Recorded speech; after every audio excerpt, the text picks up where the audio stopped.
여러 가지 수술이 있는데요. 사실 수술을 받으시게 되면 일상의 소중함을 깨닫게 됩니다. 여러분들 지금 우리가 공기를 호흡하면서 이 공기가 소중하다는 걸 전혀 모르듯이 여러분이 아픈 데 없고 입원하지 않으시면 일상의 소중함을 알 길이 없습니다. 근데 사실 저는 2번이나 그 브레이크를 겪었기 때문에 내가 눈을 뜨고 편안하게 일어나서 걸어서 화장실을 가고 다시 또 걸어서 옷을 편하게 입고 정말 편하게 샤워하는 것만도 굉장히 소중하다는 것을 입원을 해보시면 깨닫게 됩니다. 사실 그런 소중함을 깨달아야 일상이 원활하게 돌아갈 수 있고요. 매일같이 루틴하고 되게 지루할 수 있는 일생이 얼마나 본인에게 소중한지를 깨달을 수 있습니다. 그래서 이 수술이라는 그리고 입원이라는 시간을 너무 고단하고 힘든 시간이라고만 하지 말고 내가 나를 재정비하고 일상의 소중함을 찾을 수 있는 좋은 기회로 여기시면 좋겠습니다. 디스크라는 질병을 한 번이라도 경험해 보신 분들이 가장 혼란스럽고 어려워하는 부분이 수술을 해야 되냐 말아야 되냐 이런 걸 겁니다. 요즘도 어떨지 모르겠지만 예전에도 병원을 가면 대부분 막 당장 수술을 해야 된다라고 말씀하시는 분들이 굉장히 많았었고, 다 요즘에 인터넷 검색하거나 주변 분들 말씀을 들어보면 특히 척추에는 절대 칼 대면 안 된다. 이거 칼 대면 계속 수술해야 된다. 엄청 고생한다.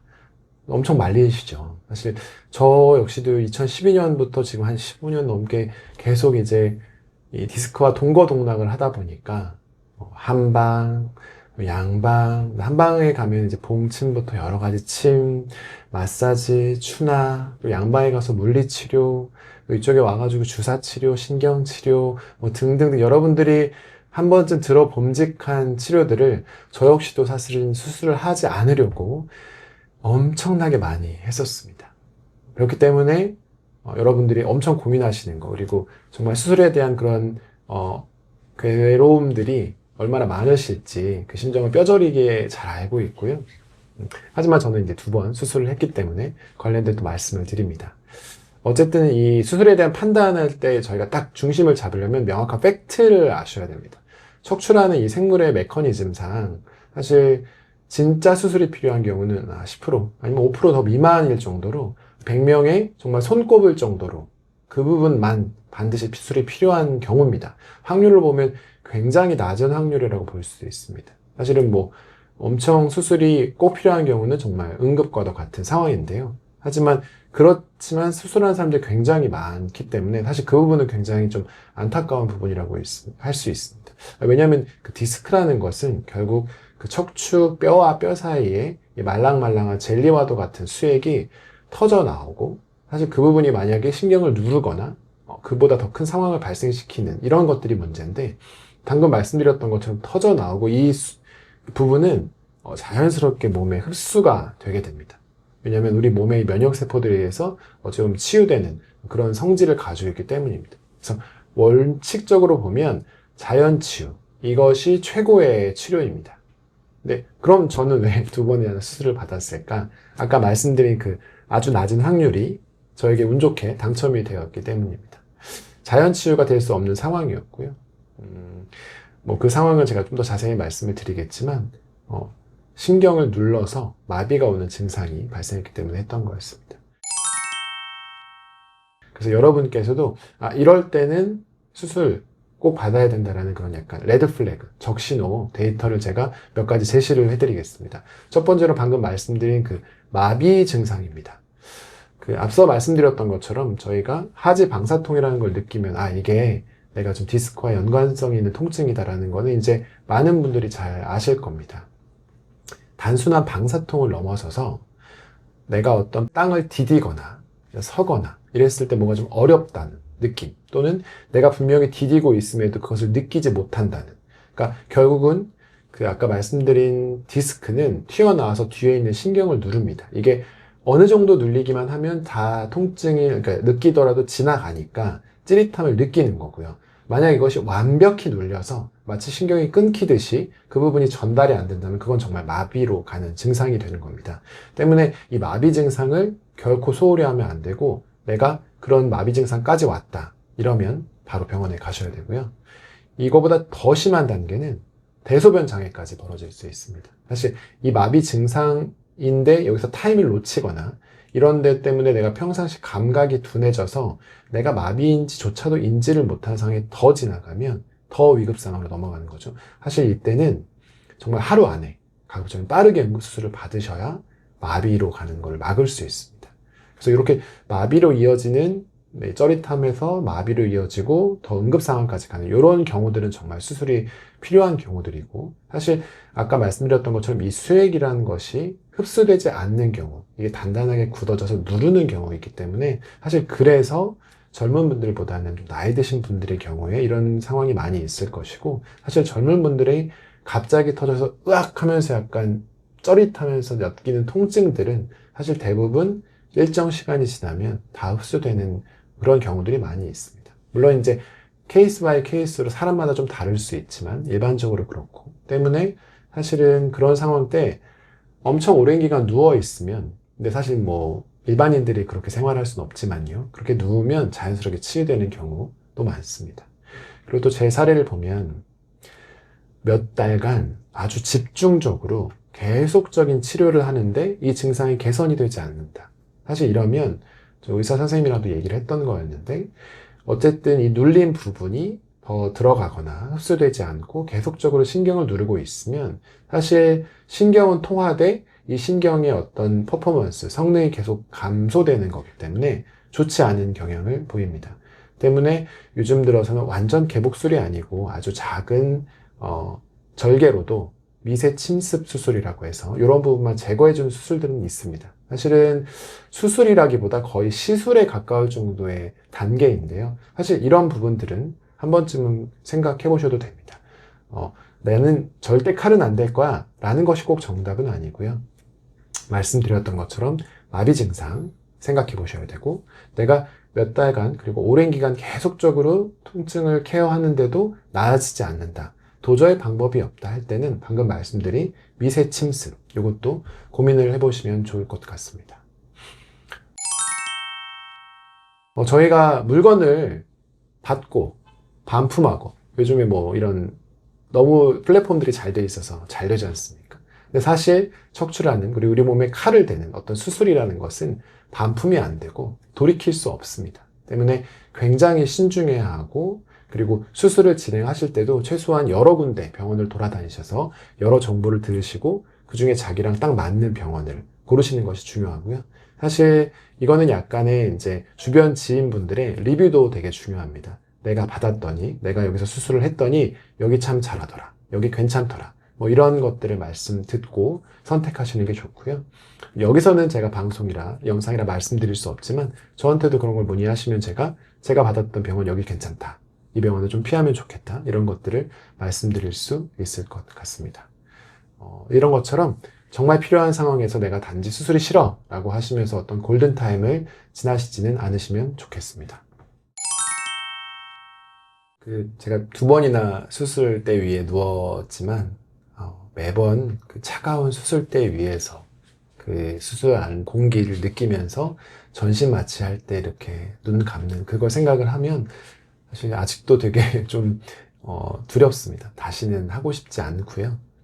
때문에 몸에 칼을 댄다는 건 누구에게나 겁나는 일이고 사실 수술을 달가워할 분은 없겠죠.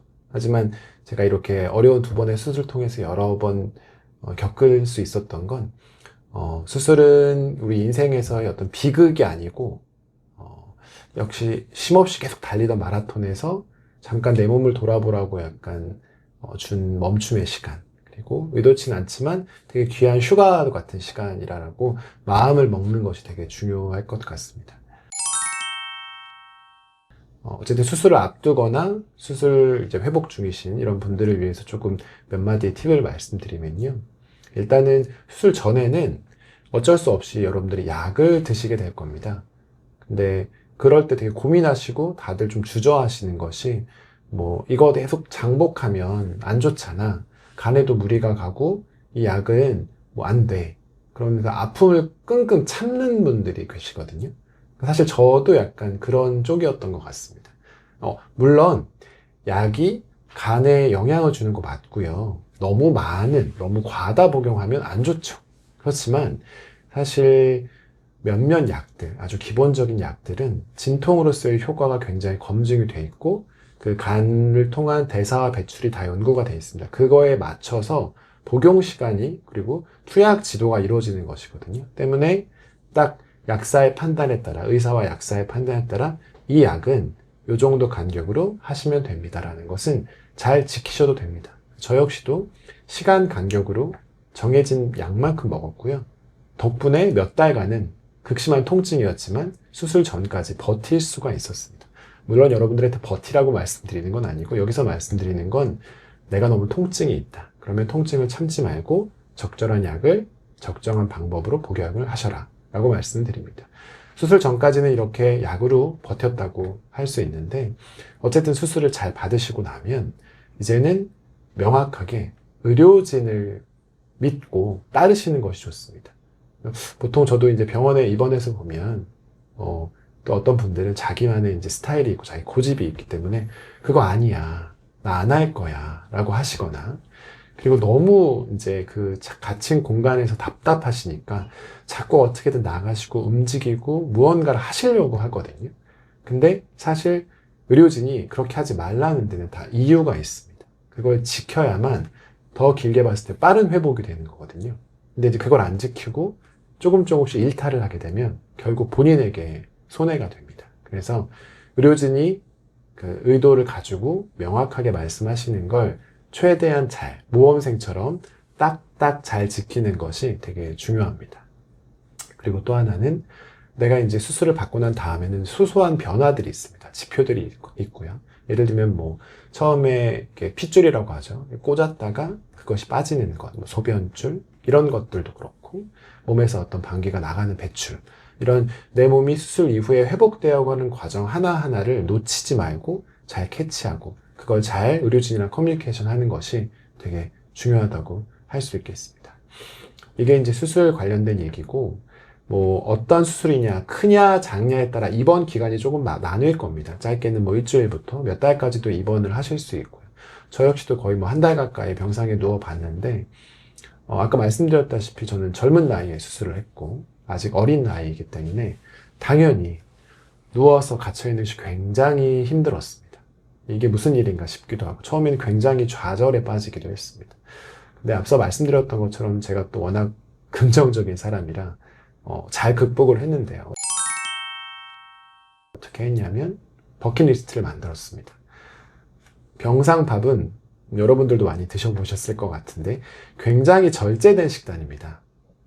죄송스럽지만 맛이 있진 않아요. 자극적이거나 진한 맛을 주는 병원은 없습니다. 때문에 나가서 먹고 싶은 음식이 굉장히 많이 생깁니다. 그러면 그때 엄청 검색을 하고 써보는 거죠. 내가 나가면 이거부터 먹을 거야.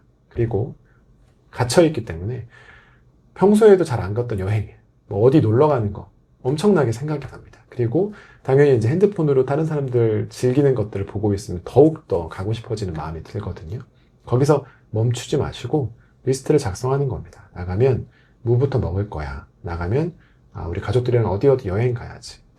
여러분들이 여행을 계획해 보신 분들은 아실 건데 사실 여행은 가려고 계획하는 순간부터 이미 여행입니다. 여행의 시작이에요. 그래서 여러분들이 내가 여기에 가고 싶어를 이미 적고 생각하는 것만으로 굉장히 긍정적인 에너지가 샘솟습니다. 그래서 사실 이번 기간이 어떻게 될지, 얼마나 될지 모르겠지만 내가 먹고 싶은 것, 가고 싶은 것, 하고 싶은 것들을 적어 나가면 굉장히 잘 이번 기간을 버텨낼 수 있다. 이렇게 말씀을 드리겠습니다.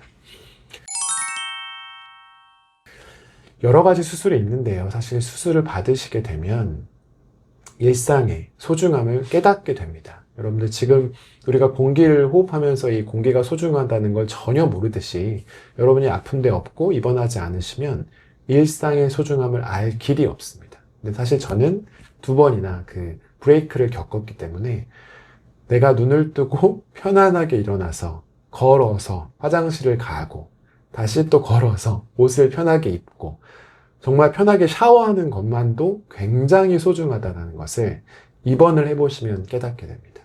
사실 그런 소중함을 깨달아야 일상이 원활하게 돌아갈 수 있고요. 매일같이 루틴하고 되게 지루할 수 있는 일생이 얼마나 본인에게 소중한지를 깨달을 수 있습니다. 그래서 이 수술이라는 그리고 입원이라는 시간을 너무 고단하고 힘든 시간이라고만 하지 말고 내가 나를 재정비하고 일상의 소중함을 찾을 수 있는 좋은 기회로 여기시면 좋겠습니다. 모든 병이 그렇죠. 환자가 물론 아픕니다. 당연히 아프고요. 근데 그 환자뿐이 아니라 사실 가족 모두가 아프다고 할 수 있습니다. 어쨌든 가족의 총 에너지가 한쪽으로 쏠리게 되고 사실 일상생활을 아주 자연스럽게 영위하기가 힘들어지기 때문입니다. 아까도 서두에서 잠깐 말씀드렸지만 제가 처음 수술을 받았던 때는 사실 지금 돌이켜봐도 다시는 그 상황으로 돌아가고 싶지 않을 정도로 굉장히 힘들었습니다. 뭐 일반적인 설상가상, 뭐 엎친 데 덮친 격 이런 표현으로도 설명이 안 될 만큼 나한테 왜 그러지? 라고 정말 생각이 들 정도로 심했거든요. 아버님은 다방성 고관절 골절이라고 이렇게 추락을 하셔가지고 아주대 그 이국종 교수님한테 수술 받을 정도로 생과사를 오갈 정도로 큰 수술을 받으셨습니다. 당연하게도 어머님이 밀착해서 간병을 할 수밖에 없었고요. 딱 동일한 시기에 한 달 전 정도에 장모님이 돌아가셨어요. 그러니까 이제 와이프 입장에서도 처가를 또 돌봐야 되는 상황이 발생을 했고, 그 2017년은 저희 첫째가 초등학교 입학 전, 둘째는 갓 돌을 지난 시기였습니다. 이 아들 둘을 케어한다는 건, 뭐 물론 이 땅에 많은 부모님들이 잘하고 계시지만, 그 양가의 도움이 되게 절실하게 필요합니다. 근데 지금 제가 말씀드린 것처럼 그 당시는 양가의 도움을 받을 수 없는 상황이었어요. 그러니까 와이프는 양가의 도움 없이 아들 둘을 큰아들 간병까지 하면서 해야 되는 상황이었던 거죠. 그래서 요즘도 되게 감사한데 울컥하네요. 안해라고 부릅니다. 집안의 해. 아내를 그렇게 표현을 저는 하거든요. 우리 지금 그러니까 절대 권력자시죠. 네, 지금도 절대 권력자인데 네, 모든 집안이 그렇겠지만 평화로우려면 절대 권력자가 계셔야 되고요. 그 아내분께서 이 모든 것을 다 짊어졌기 때문에 사실 이겨낼 수 있었습니다. 친정 어머님도 안 계시고 시어머님도 못 도와주고 이런 상황에서 간병도 하고 해서 굉장히 힘들었고요. 울컥 계속하네요. 굉장히 힘들었고요. 이번에 보신 분들 아실 건데 아무것도 못한 채로 누워서 뭐 예를 들면 머리도 감겨줘야 되고 뭐 온갖 심부름 다 해야 되고 하는 걸 다 했죠. 사실은 뭐 돌이 지난 아기 보듯 저를 돌봤을지도 모르겠습니다. 사실 그때 처음으로 이제 누군가 와이프가 저희 머리를 감겨주는 것도 처음 했던 것 같고 옷을 입혀주고 뭐 이런 것들을 했고 굉장히 복잡이면 감정이었고요. 이런 거를 잘 현명하게 이겨내시려면 몇 가지를 좀 그래도 명심을 하셔야 됩니다. 당연히 이제 가족이니까 너무 당연한 거 아니야? 뭐 이런 식의 생각이 드실 수도 있지만 그게 비단 쉬운 것은 아니거든요. 그래서 첫 번째로 일단 환자분은 좀 쉽진 않을 겁니다. 내가 아픈 티를 확실하게 내야 됩니다. 나 여기 아파. 어디가 안 좋아를 명확하게 알려줘야 그거에 대해서 도와줄 수 있거든요. 특히나 이제 디스크 같은 질병은 제가 앞에서도 말씀을 드렸지만 눈에 보이지 않습니다. 저 역시도 30대 초반에 아주 멀쩡한 놈이 픽픽 쓰러지고 막 허리 부여잡고 뭐 표정이 찡그러지고 너무너무 힘들어 하거든요. 근데 그게 한두 번이죠. 이게 계속되면 뭐 아픈 거 맞아? 이렇게 눈치가 보이는 상황이 발생을 하거든요. 근데 그렇다고 해서 내가 참고 이 통증을 제대로 알리지 않으면 오히려 더 큰 화를 부를 수 있습니다. 때문에 아픈 분은 그 순간을 참으시고 명확하게 얘기를 해주는 게 필요하고요. 보호자분들은 이러한 상황을 좀 이해를 하셔야 됩니다. 그 반대에 보호자가 나중에 아플 수도 있는 일입니다. 그렇기 때문에 환자가 얼마나 좀 위축되어 있을지, 얼마나 힘들지를 이해를 하고 배려를 해주시는 것이 필요합니다. 이제 저와 같은 경우에도 제가 30대 어쩌면 40대 가장으로서 굉장히 해야 될 일이 많고 집안에서는 아들이고 아빠고 남편이고 회사에서의 어떤 임무도 있는데 아무것도 못하고 허리만 부여잡고 누워있는 모습을 그게 굉장히 쉽지 않습니다. 굉장히 위축이 됩니다. 근데 이런 것들을 지나가는 일이고 당연히 회복할 수 있다는 마음으로 몸짓 하나하나, 말투 하나하나를 잘 배려해 주시는 게 환자에게는 사실 진통제보다 더 큰 배려와 위로가 힘이 됩니다. 이 부분을 기억을 해주시면 좋고요. 아주 흔한 말이지만 비 온 뒤에 땅이 굳어진다고들 하잖아요. 그러니까 이런 어려운 시기, 이런 힘들었던 시기를 겪고 나서 사실은 저희 부부도 더 단단해졌고 저희 가족도 더 똘똘 뭉치는 계기가 되었습니다. 뭐 전우애가 생겼다고나 할까요? 그리고 요즘도 아이들이 가끔씩 아빠 했던 거 이런 식으로 아빠 이렇게 아팠잖아 라는 식으로 가끔 얘기를 던지면서 지금은 조금 웃을 수 있는 추억거리가 된 것 같습니다. 어떤 어려운 일이 겪더라도 결국은 그걸 잘 헤쳐나갈 수 있는 건 가족이 구심점이 되어야 됩니다. 서로 그 소중함을 잘 깨닫고 어떤 그 배려와 이해를 기본으로 잘 도닥여 주신다면 그 어려운 시기를 잘 극복할 수 있다고 생각합니다.